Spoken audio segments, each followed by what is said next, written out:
Magandang araw po sa inyo, pati na rin sa ating mga taga-subaybay sa PTV4. Amihan o Northeast Monsoon ang nakakaapekto ngayon sa Northern at Central Luzon. Asahan naman natin yung maulap na mapawirin na may mga ulan dahil sa Amihan, sa Cagayan Valley, Aurora, Quezon at Camarines Norte. Maulap na kalangitan, may mga mahihinang pagulan inaasahan sa Cordillera Administrative Region.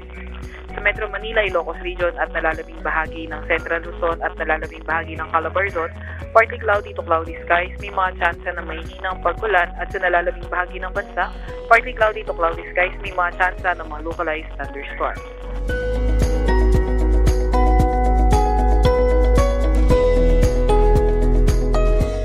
Meron din tayo nakataas na gale warning sa seaboards ng Northern Luzon at Eastern seaboards ng Central at Southern Luzon, kaya kung maaari, huwag mo nang pumalaot, lalo na yung may mga maliliit na sasakyang pandagat dahil magiging maalon hanggang sa napakaalon ng karagatan.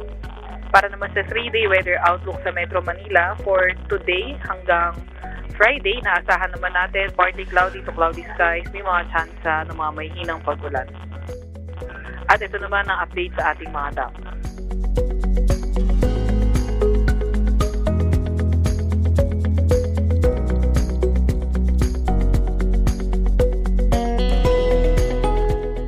At yan po munang latest mula sa Weather Forecasting Center ng Pag-asa, Veronica C. Torres, nag-una.